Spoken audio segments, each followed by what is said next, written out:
The message arrived with the cold certainty of destiny. Displayed on the massive central screen of the Terran Imperial Command Center, its glowing alien script translated into sharp, unambiguous ultimatum. High Chancellor Veltar of the Galactic Council did not mince words.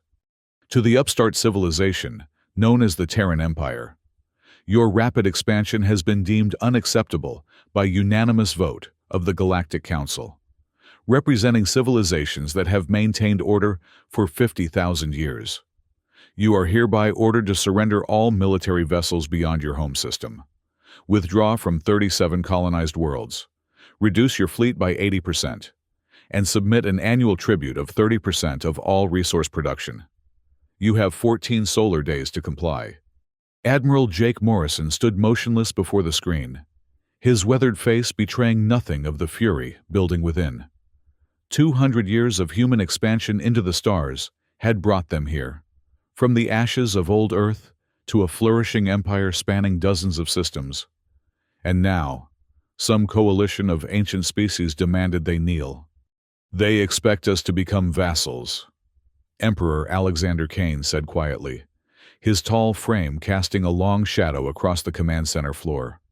Unlike Morrison's rigid military bearing, the Emperor moved with the fluid grace of someone who had risen from battlefield commander to political leader. After everything humanity has endured to reach the stars, Morrison turned to face the assembled leadership of the Terran Empire, generals, admirals, and the chief scientists who had fueled humanity's remarkable rise. Chancellor Veltar's tone suggests they believe resistance is futile. They expect immediate capitulation. "And if we refuse?" Captain Lisa Hayes asked, her voice cutting through the stunned silence. As Morrison's right hand and tactical genius, she had already begun calculating potential scenarios. "Then we face the combined might of civilizations with technology potentially thousands of years beyond our own," Morrison replied. "At least, that's what they want us to believe." Emperor Kane moved to the central holographic display. With a gesture, he brought up the known territories of the Galactic Council species, vast regions spreading across 3 spiral arms of the galaxy. The Terran Empire appeared as a small, but rapidly growing cluster of stars along the Orion Spur. "We've had minimal contact with most Council species," Kane said. "They've largely ignored us until now. This sudden ultimatum suggests something has changed. They fear us. Or they covet what we've built," Morrison added. "The question is whether their threat has substance. Do they possess the military capability to enforce these demands?" Dr. Benjamin Clark, chief architect of Project Prometheus, stepped forward. His slender frame and quiet demeanor belied the revolutionary technologies he had pioneered. "Admiral, Emperor, this ultimatum might actually be a response to what their intelligence has discovered about Prometheus." A heavy silence fell across the command center. Project Prometheus represented humanity's greatest technological achievement and its most closely guarded secret. "Is it possible they've discovered what we're capable of?" Emperor Kane asked. "I don't believe so," Clark responded. "If they knew the full capabilities of Genesis Protocol, they wouldn't make demands. They would strike immediately, or negotiate as equals." Morrison's decision crystallized in that moment. 20 years of military service had taught him to recognize pivotal moments in history. This was one. "We refuse their ultimatum," he stated firmly. "Not only refuse, we demonstrate that humanity will never submit to tyranny, regardless of how ancient or powerful the tyrant." Emperor Kane nodded slowly. "I concur. Admiral, prepare a response to the Council. We will not surrender a single ship, withdraw from a single world, or pay tribute to those who threaten, rather than extend friendship." "And then?" Hayes asked. Morrison's eyes hardened. "And then we prepare for war." The response was transmitted throughout known space on all frequencies, a clear signal that humanity would not hide its defiance. Morrison delivered the message personally. "To the Galactic Council, we have received your ultimatum. The Terran Empire rejects your demands in their entirety. Humanity has earned its place among the stars through ingenuity, courage, and sacrifice. We seek peaceful coexistence with all civilizations, but we will not surrender our sovereignty or our future. Any act of aggression against Terran worlds or vessels will be met with the full force of our response. We remain open to diplomatic relations based on mutual respect rather than subjugation. Within hours, Council vessels began movement patterns consistent with military mobilization. Long-range sensors detected massive fleets assembling at strategic positions surrounding Terran space. The Council's response was clear. They intended to make an example of humanity. Morrison immediately convened his senior staff in the secure Strategic Operations Center beneath New Geneva, Earth's capital since the rebuilding.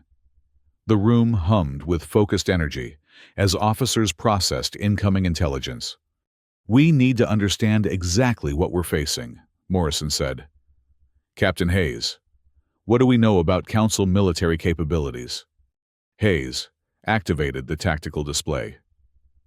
"Our intelligence is limited, but we've been monitoring Council species for decades. Their technology is advanced, but not uniformly so. The Zalari rely on energy weapons capable of disrupting molecular bonds. The Thran Collective employs autonomous drone swarms. The Vordaks emphasize massive dreadnoughts with overwhelming firepower." "Numbers?" Morrison asked. "Based on movement patterns and energy signatures, we estimate 60,000 vessels of various classes, mobilizing across 12 staging areas. Our best assessment is that the Council can deploy approximately 5 times our total fleet strength." The room fell silent as the implications sank in. The Terran Empire had built its military rapidly, but even with their technological innovations, the numerical disadvantage was staggering. "They'll try to isolate and neutralize our key defensive positions before launching a coordinated assault on our core systems." General Stone, commander of Planetary Defense Forces, observed. "Standard Imperial subjugation tactics." "Then we don't give them that opportunity," Morrison responded. "We can't match their numbers, but we can deny them the initiative. Dr. Clark, is Prometheus ready?" Clark adjusted his glasses, a gesture that betrayed his nervousness, despite his confident tone. "The primary systems are operational. We've successfully tested quantum torpedoes at Barnard Star, and the stealth warp technology has been deployed to the Phantom Fleet. Genesis devices are production-ready, though we've only manufactured 18 units." "And the ethical constraints we discussed?" Emperor Kane asked quietly. A shadow crossed Clark's face. "The Genesis protocol fundamentally alters stellar physics within its radius of effect. The consequences are significant. We've incorporated the safeguards you requested, but once deployed, we cannot fully control the cascade reactions." Morrison felt the weight of the decision before them. The Genesis protocol represented humanity's technological leap, a weapon system capable of transforming space itself into a weapon. It had been developed as the ultimate deterrent, never intended for actual deployment. "I never thought we'd need to use this," Morrison admitted. "But the alternative is submission to tyranny." Emperor Kane's expression remained grave. "History will judge whether our actions were justified. But if we must choose between fighting with every weapon at our disposal or watching humanity's light extinguished, I choose to fight." The strategic assessment continued through the night. By morning, Morrison had formulated the initial response. Rather than waiting for the Council's overwhelming force to strike, the Terran Empire would demonstrate its resolve and capabilities immediately. "Our first target will be their 5th Fleet assembling at Proxima Station," Morrison explained to his command staff. "Intelligence indicates it's commanded by Warlord Thakron, one of the Council's most aggressive leaders. Neutralizing his force will send a clear message about our capabilities." The operation was assigned to Admiral Carter, commanding the newly equipped Phantom Squadron. 20 ships modified with stealth warp technology, allowing them to move undetected through space by bending light and other electromagnetic radiation around their hulls.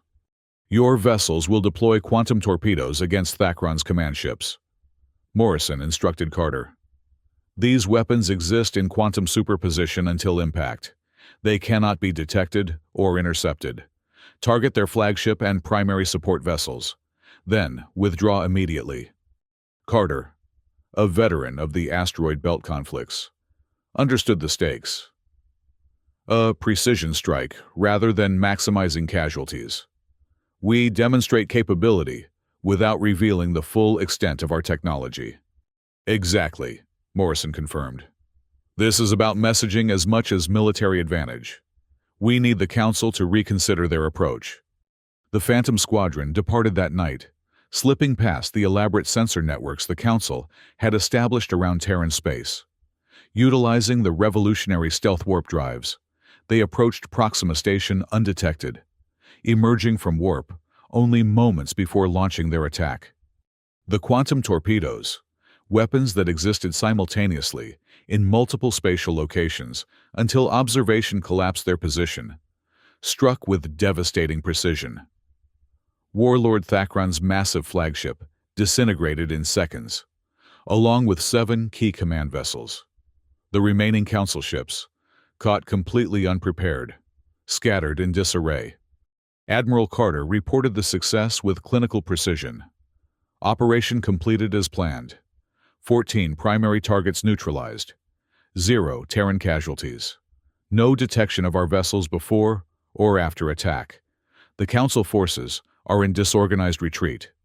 The Council's response came swiftly, not in military action, but in a furious communication from High Chancellor Veltar himself. His reptilian features contorted with rage as he addressed Emperor Kane directly. This unprovoked attack against Galactic Council forces represents a declaration of total war. You have revealed yourselves as the barbarians we suspected. The Grand Armada has been authorized to eradicate your civilization completely. There will be no further communication until your surrender. Intelligence reports confirmed the Council was accelerating its military mobilization. The Grand Armada, a combined fleet drawing ships from all Council species, had begun assembling at strategic points surrounding Terran space. They're planning to attack simultaneously from multiple vectors. Hayes analyzed, studying the movement patterns. Overwhelming force against our core systems, while secondary fleets target our colonies and resource operations. Morrison had anticipated this response. Then, we choose the battlefield, not them. We need space that favors our capabilities over their numbers. Strategic planning shifted to a system that had, until now, held little significance, Wolf 359, a red dwarf star with minimal planetary bodies. It occupied a position that would force Council fleets to converge through a relatively narrow corridor of space if they wished to reach Earth efficiently. We'll position our primary defense force here, Morrison indicated on the stellar map, and deploy 3 Genesis devices at these coordinates. Commander Brooks, the operations tactical officer, studied the deployment pattern. The devices will be vulnerable during the positioning phase. We'll provide cover with conventional forces, Morrison confirmed. Captain Martinez will command the defensive screen, while Commander Davis oversees Genesis deployment. Emperor Kane watched the preparations with growing concern. Over the following days, he frequently found himself in Morrison's office, grappling with the moral implications of their strategy. The Genesis protocol was developed as a deterrent, Kane reminded Morrison during one such conversation. We're about to deploy a weapon that fundamentally alters the nature of space itself. Morrison stood at the window overlooking New Geneva, watching the lights of the city that symbolized humanity's rebirth. I understand the weight of this decision, Alexander, but we didn't choose this conflict. No, we didn't, Kane agreed. But we are choosing how to respond. Once we activate Genesis, there's no returning to the way things were. If we don't use every advantage, there may not be a human civilization left to regret our decision, Morrison countered. The Council has made it clear. They won't stop until we submit or are destroyed. Kane closed his eyes briefly. Then we proceed. But we must be prepared to end this as soon as the Council recognizes we cannot be conquered. Our goal must be peace, not vengeance. Agreed, Morrison said. We demonstrate what we're capable of, then offer terms that respect both sides. The deployment to Wolf 359 proceeded with remarkable efficiency. The Terran fleet, nearly 12,000 vessels, positioned itself in a defensive formation that appeared conventional in nature. Meanwhile, specialized ships carried the Genesis devices to their designated coordinates, disguised as routine mining operations. Council intelligence failed to recognize the trap being laid. Their Grand Armada, comprising over 60,000 vessels from all member species, approached with the confidence of overwhelming numerical superiority. Warp signatures indicated they would arrive within hours. Aboard the TSS Invictus, his flagship, Admiral Morrison addressed the combined fleet commanders. What we do today will determine humanity's future among the stars. The Council believes their ancient status grants them the right to subjugate younger civilizations. Today, we prove that humanity's worth is not measured in years, but in our indomitable spirit. You all know your assignments. Execute with precision. And remember, once Genesis activates, conventional tactics no longer apply. Trust your training and adapt to changing conditions. As the Grand Armada emerged from warp, their massive fleet filled the view screens, a constellation of destruction stretching beyond visual range. Ships of countless designs, representing civilizations that had ruled the galaxy, while humans still lived in caves, moved into attack formation. The Council forces launched their first assault wave without hesitation or warning, 50,000 attack craft swarming toward the Terran defensive line. Morrison watched calmly as the distance closed. They expect us to break formation, or retreat, Hayes observed from her tactical station. They're not even bothering with complex maneuvers. Such arrogance comes from millennia of unchallenged dominance, Morrison replied. Signal all ships to hold position. Wait for my command to activate Genesis. The first wave of Council vessels engaged the Terran defensive screen. Energy weapons flared across space as humanity's ships absorbed the initial assault. They had been positioned specifically to draw the Council forces deeper into the Wolf 359 system, into the Genesis deployment zone. As the battle intensified, more Council ships poured into the system. Their commanders, sensing victory in their numerical advantage, committed their reserves to crush the Terran resistance quickly. It was exactly what Morrison had anticipated. 70% of Council forces now within the Genesis effect radius. Hayes reported. Their command ships are moving into position. Morrison's voice remained steady as he gave the order that would change the course of the war. Activate Genesis Protocol. Authentication. Morrison Alpha 7 Echo. 3 Genesis devices, positioned at precisely calculated coordinates around the Wolf 359 star, activated simultaneously. Their effect was not immediately visible. There was no explosion, no energy wave sweeping across space. Instead, something far more fundamental occurred. The quantum structure of space itself began to transform within the defined radius. Subatomic particles that normally existed in orderly patterns began behaving according to new rules of physics. The red dwarf star at the system's center darkened momentarily, then flared with unprecedented energy as its fusion reactions accelerated beyond normal parameters. Council vessels at the effect boundary were the first to experience the consequences. Ships designed to operate in normal space suddenly found themselves in an environment where fundamental constants had changed. Hull materials lost structural integrity. Energy weapons backfired as power systems experienced cascading failures. Shields designed to repel conventional attacks provided no protection against the altered physics of space itself. Genesis effect stabilizing at designed parameters, Clark reported from the science station, his voice reflecting both awe and horror at what they had unleashed. The nebula formation is proceeding as modeled. The star itself appeared to be dissolving. transforming into an expanding cloud of plasma that moved not according to normal stellar dynamics, but directed by the Genesis field. This artificial nebula, suffused with exotic particles, engulfed Council vessels, corroding hulls and disrupting warp fields. In the command center of the Grand Armada, recorded transmissions captured the Council leadership's panic. "What weapon is this? Our shields are useless. The humans have weaponized stellar matter itself. Order an immediate retreat. All vessels, disengage and withdraw." But retreat proved nearly impossible. The Genesis effect had transformed the space around Wolf 359 into a navigational nightmare. Warp fields collapsed unpredictably.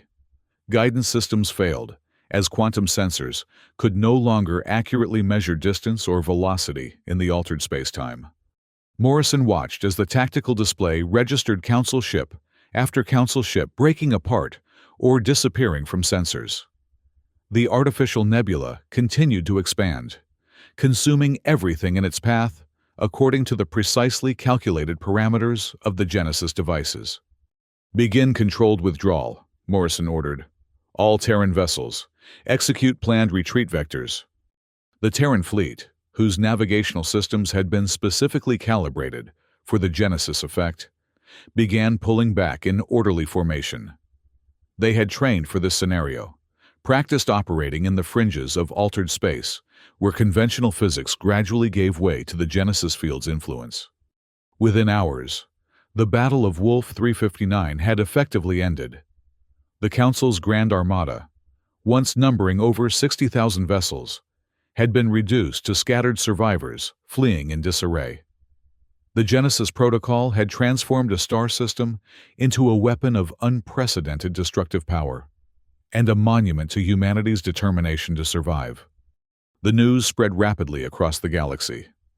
The invincible Galactic Council had suffered a catastrophic defeat at the hands of the civilization they had dismissed as upstarts. The political consequences were immediate and far-reaching. Species that had loyally served the Council for millennia began questioning the leadership that had led them into disaster. Several member civilizations announced their withdrawal from military operations against the Terran Empire. Others sued for separate peace agreements, unwilling to face the possibility of Genesis deployment in their home systems. High Chancellor Veltar, facing internal rebellion, desperately attempted to rally the remaining loyal forces for a final, decisive strike against Earth itself. A fleet of 20,000 vessels, the last cohesive military force the Council could assemble, set course for the Sol system. Morrison had anticipated this desperate gambit. 3 additional Genesis devices had been positioned at the outer reaches of Earth's solar system, creating a defensive perimeter that would activate only if Council forces attempted to enter the system. "They know about Genesis now," Morrison told his command staff, "but they don't understand its limitations or our deployment capabilities. That uncertainty is our advantage." Indeed, the approaching Council fleet moved with obvious caution, sending advanced scout ships to test for Genesis effects at the system boundary. These probes encountered no resistance. Morrison had ordered all Terran vessels to hold position behind the invisible Genesis line, creating the illusion of minimal defenses. "They're committing to the attack," Hayes reported, as the main Council fleet began moving toward Earth. "Crossing the Kuiper Belt boundary now." Morrison gave the order. "Activate Solar System Genesis Defense Grid." Unlike at Wolf 359, where the Genesis effect had been allowed to expand throughout an uninhabited star system, the Earth defense deployment was precisely calibrated to create a barrier, a wall of altered space that surrounded the inner solar system like a shell. Council ships that crossed this boundary immediately experienced catastrophic systems failures, as the laws of physics they relied upon suddenly changed. The remaining Council forces, witnessing the destruction of their vanguard, withdrew beyond the solar system boundary. Their defeat was total. The Galactic Council, as a unified political entity, effectively ceased to exist in the aftermath of this final, failed assault. Emperor Cain, recognizing the historic opportunity, issued a galaxy-wide communication. To all civilizations of the galaxy, the conflict between the Terran Empire and the former Galactic Council has reached its conclusion. We did not seek this war, but we have prevailed against those who would deny our right to exist as a free people. Now, we must all face a new reality. The Terran Empire has no desire for conquest or dominion over others. We reject the very concept that advanced civilizations have the right to rule those they deem lesser. Instead, we propose a new framework for galactic relations, one based on mutual respect, cooperation, and the recognition that diversity of species and cultures represents our greatest collective strength.